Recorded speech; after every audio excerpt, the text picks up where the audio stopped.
This is going directly into the ground at time of transplant. Guten gardening, everybody. Well, today's video is our third in our series of starting seeds using less plastic. And today I'm going to focus in on soil blocks, which is something that we've started using more of in recent years. Now, we've done a little bit of content on soil block usage, but I want to talk through some of the benefits and how we create our soil blocks here so you can see what that process looks like. And I think you're going to see that this is a great alternative to using plastic in the garden. So let's go ahead and get started by taking a look at our mix. Now, this mix is actually our standard seed starting mix. We've got a mixture of cocoa cure and peat moss. That's probably about half of what's in here. And then our perlite is about a third of what's in here. And then the remainder is our worm castings. So that's our mix. That's an approximation. It's not an exact science in any way. It's just what we usually put together. You know, we've seen a ton of different best soil block recipes online, but really for us, it's all about making sure we have a nice, fluffy, well-draining mix, but one that will also hold together when we've added in our water so that we don't just have a block that's going to fall apart quickly. So this is something you can experiment around with, add in your own proportions as you go through this process. And you don't want it to be too dense. You want to have plenty of room and ease for the roots to develop. Well, you can probably already tell that this is a damp mix, but if I squeeze it together like this, it doesn't hold at all. So what I want to do is go ahead and come in here and add enough moisture so that this will stay together whenever I've tried to ball it up.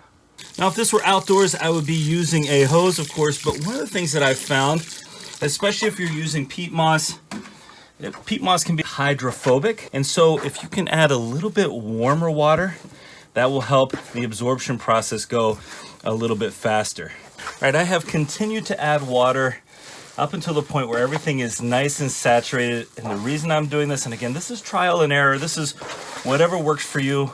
For us, it took a while to get to a point where we could figure out what was going to be a good level of moisture. You want the ball to hold together nicely on its own. And once I'm at this point, I'm going to go ahead and bring in my soil blocker. This is a 2-inch soil blocker, which I would say is a pretty standard size here for a smaller soil blocker. And you can do this a couple of different ways.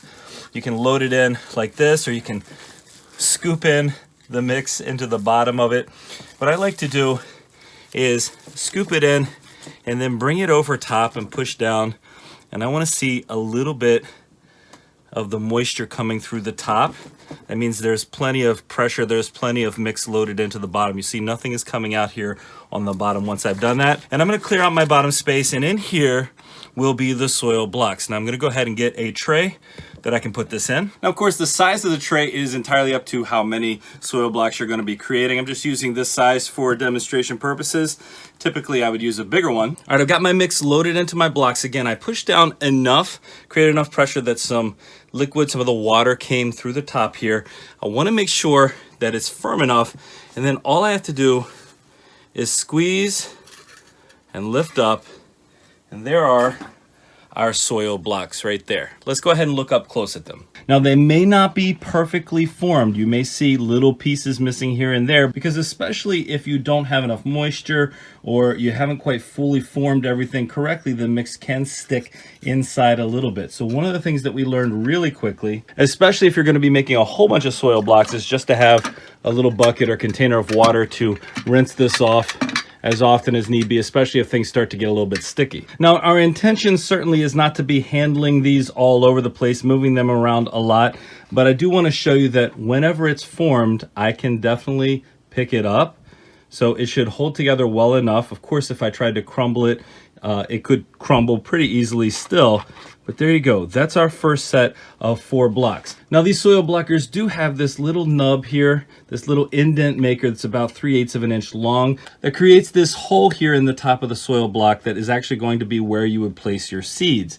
If you need it to be a little bit deeper, go ahead, stick your finger right in there in the middle and make it a little bit deeper if you need to for the seed that you're trying to go ahead and plant. For most of the seeds we're going to be putting in here, we want that 3/8 of an inch, maybe a 1/2 inch depth. That'll be just fine.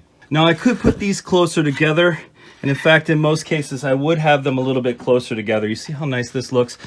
The reason I have this much space in between, I'll just turn the container sideways, is a little bit of a a bump here in the middle of this container, and I want to keep these nice and flat. So whatever container you're putting them in, your goal is to keep them nice, flat, and level to reduce any chance of causing them to become disformed or falling apart. And additionally, you do want to leave at least a little space in here somewhere where you can go ahead and water underneath. Because if you're coming in here top watering soil blocks, you'll have a higher risk of algae forming or mold. And on top of that, it could cause these to break apart, especially if you're not watering gently. All right, I'm going to show you the other size soil blocker that we have, and then I'm going to talk seeds and planting. All right, this soil blocker is a 3/4 inch blocker, and this is particularly useful for smaller seeds. Let me show you what this looks like. Now, let me go ahead and load this up with mix. Again, you can see a little bit of moisture coming out of the top of this one. Let me show you what these look like.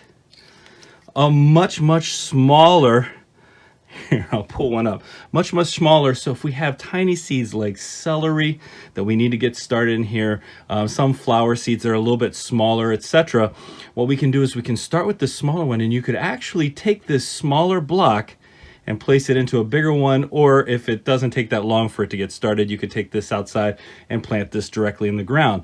And that's one of the key benefits to soil blocking in general. Well, these soil blocks are really quick to make from start to finish once you have the correct moisture level in your mix. And I'll say this, and I mean this, if at first you don't succeed in making the soil blocks, like they're not staying together or they're just not looking like what you expect them to look like, don't give up with the process.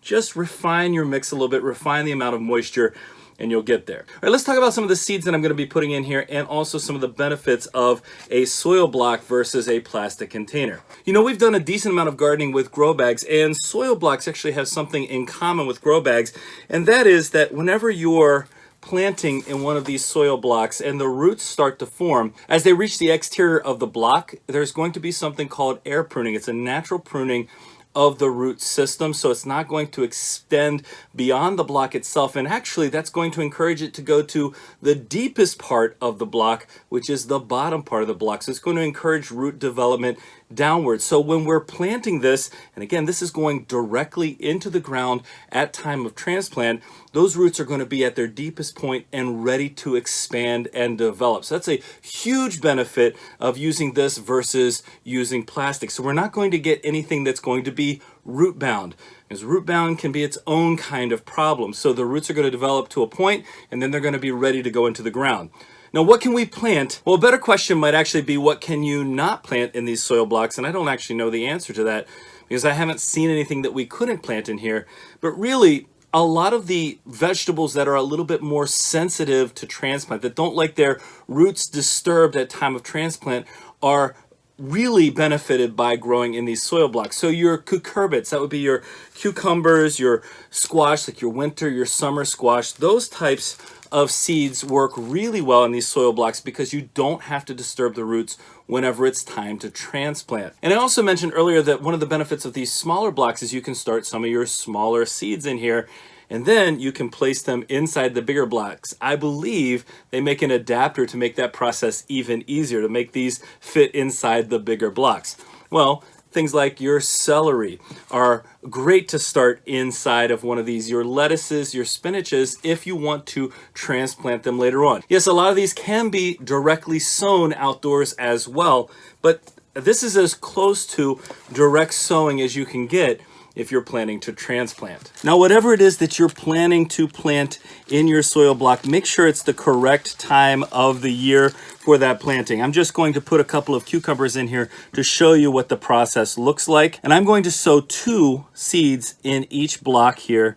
And the reason I'm putting 2 in there is just in case one of them doesn't germinate, but it just goes directly down in this hole. And again, you can make the hole deeper as needed. I've gone ahead and planted these in here. Let me show you what I do after I've planted them. All I like to do at this point is to come back through and cover up the top, just like so. So we make it, so I'm leveling off the top essentially, and that's it. That's the planting process that we do here for our soil blocks. You can see again, I'm being fairly gentle, but I don't have to be overly gentle as I'm putting this back on top, because these soil blocks are holding together really nicely. Now that does lead us to the next thing you need to know about these soil blocks that's very, Very important if you're going to have success. And that's this. I disturb these as little as possible while they are developing, other than to make sure I keep them watered.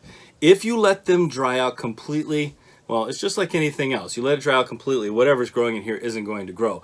But on top of that, they could become crumbly, they could fall apart, and you're not going to see any kind of success if you do that. So it's very important to keep these watered regularly. They don't have any kind of plastic, anything to contain the moisture. So you want to come through. Once you see dryness toward the top, because the water is going to soak downward, it's going to dry from the top down, especially because you're going to have lights up top. Once you start to see some of that moisture level drop, especially toward that top little bit, you're going to want to make sure you go through and water again from the bottom. And that is a simple and easy way to reduce the amount of plastic that you're using in your garden space. Yes, I still have a plastic tray that I'm using here, but I could also find other kinds of plastic like we did in our first video to upcycle to use as a container to hold this in, as long as there aren't any holes in the bottom to allow that water time to absorb back up into these soil blocks.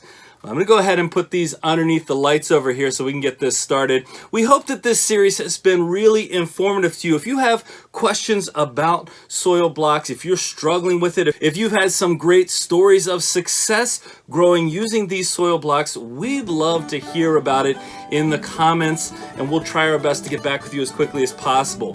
Folks, if you did enjoy today's video, don't forget to give us a like, leave us a comment, remember to share and subscribe, and most importantly, remember, when you're with us, you are good to grow.